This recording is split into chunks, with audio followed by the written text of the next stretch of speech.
Welcome back to the channel, everyone. My name is Adrian, and today we're going to be breaking down how we shot this fashion film in a custom-built elevator.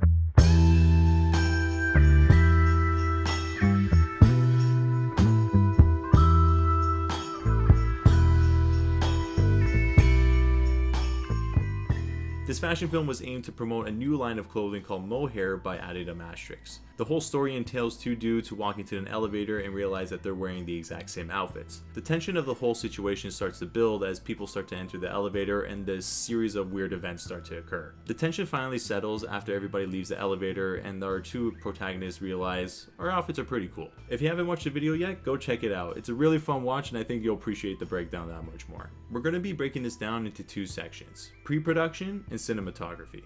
Alright, yes, we always talk about pre-production in our breakdowns, but I think it just goes to show you how integral it is to the whole production process, and that was the case for this video. We had the opportunity to work around our own custom elevator set build, and that was really advantageous for us because that gave us more control on how our set was actually going to look like, as well as give us more control over lighting. Now, we were met with a few constraints. Although we shot this in a 4:3 aspect ratio, we still had to prioritize shooting in 9:16 as this was something that client wanted to push for socials. The other constraint was that the elevator doors were really heavy, so we had to determine which shots would need the elevator doors and which didn't. This is where pre-vizing your videos really comes in handy. This is a common practice that we do in a lot of our productions, and this was especially necessary for a video that required a lot of scene direction. This gives you and the client a great frame of reference of what the video might potentially look like for final delivery. And as you can see, we pretty much filmed this shot for shot. We use an app called Cavrage to give us a general sense of what our frames are going to look like with a certain camera package. Once we got our pre-viz down, I started to create some diagrams that include talent blocking as well as camera positions. I then inputted these diagrams into a Millernote so then we could organize our thoughts and start building out a shooting schedule based on when we needed to have the elevator doors into our set build. All these components were necessary for the shoot because we were at the mercy of time. The set deck team had less than a day and a half to get the entire set build done, and we only had 10 hours to actually shoot the entire thing, so we didn't have much time to think on the fly. We actually had to be as prepared as possible on the day. There was a point where set deck actually had to finish the rest of the elevator build in the midst of our shoot, but luckily this is where pre-production really saved us. We were able to quickly decide that we can just shoot all the scenes with the elevator doors in the second half of the day, so that could give our set deck team more time to finish the set build. A huge thank you goes out to Abigail, James, and Abigail's father for coming together and building this incredible elevator set in such a short amount of time. This whole shoot wouldn't have been possible or looked the way it did if it weren't for them, so go show your love in the comments and put a little elevator emoji for them. Bing! That was lame. All right, now let's talk about the cinematography. As a DP, it's really important to understand the look and feel that the director's trying to go for. And in this case, the director wanted to go for a commercial take on the Wes Anderson look. This is typically an aesthetic I like to push for as a DP, and I tend to use different camera techniques and lens choices to help convey a certain message or feeling. And that's what we're going to be looking at today when we break down some of these shots, as well as lighting. We shot this on the red Komodo with a set of ARRI Master Primes and the ARRI Allura 18-80 zoom lens. The Master Primes give this really clean image at a really fast T-stop of 1.3. We paired these lenses with some glimmer glass so we can soften up the image and give some bloom to the highlights without losing any detail. Now, we primarily shot this on the primes with the exception of one shot, and that was for the final scene, which we'll get into later. But we needed a zoom lens that had a fairly long range and could match the lens characteristics of the Master Primes, and the Allura fit the bill. Now, we mainly shot this on a tripod, but used other camera supports to achieve specialty shots or shots that required camera movement. We used a jib, a Dana dolly, and a hi-hat. Let's take this jib shot for example. In this scene, we have a camera jibbing up from our main talent's feet and had it stop around eye level. It helped introduce the fact that our main talents were wearing the exact same outfit from head to toe. Or toe to head. And it also gave the sense that the elevator was ascending and then stopping at the next floor. We had to add some sound design in post to help reinforce this. Alright, let's look at this dolly shot. This is just a simple truck move from left to right where we land on our frantic student rifling through his documents. But again, this shot is doing a lot for us. This move is introducing our characters as if we're doing this scan of all these people that just entered. And then we land on our final mark, which is the trigger for the series of events that's about to happen. Alright, here's another dolly shot that we used in the beginning. Just a simple dolly in, but this was to give off the feeling that we were walking into the elevator with our subject. We're getting pulled into the scene. We're kind of entering this new environment with our subject. And now here's my personal favorite, the in-camera zoom shot. This is a particular technique that I tend to gravitate towards too as a DP, and luckily for us, the client wanted it too. In this scene, our mystery character walks out of the elevator and admires our main talent's outfits one more time before exiting the frame. And then the elevator doors close, revealing the mohair logo. This was meant to give the viewer the sense that we're exiting the situation with our mystery talent as everything is coming to a close. Get it? As the camera continues to zoom out, we're getting pulled out of the scenario, we're getting pulled out of the environment, and here is a dog. Hello. We thought it'd be a really cool way to reveal the mohair logo with the use of the elevator doors.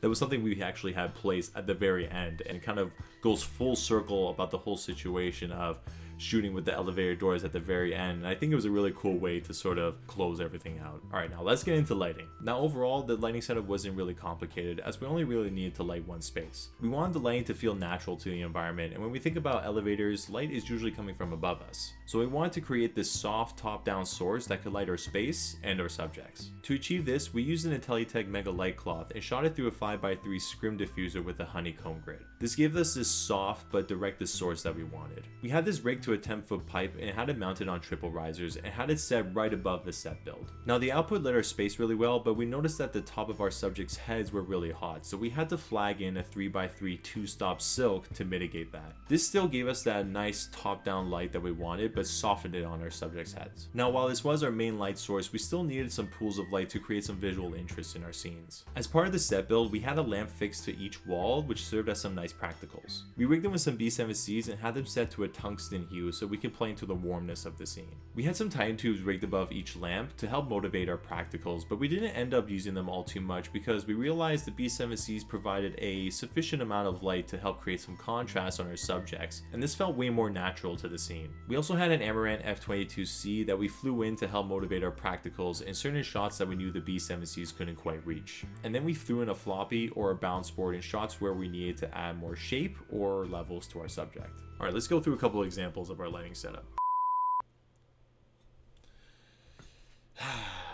Hello there. Yes, I know, this is not the Adrian that you were just watching a second ago, but with that said, let's take a look at a couple of examples of our lighting setup.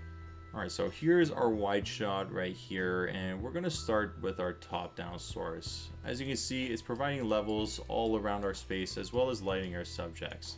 It's hitting the top of our subjects' heads here, here, here, here, providing levels to the front of our subjects, as well as getting some light on our subject's shoulders, creating some separation with our background talent, but we'll get into that in a second.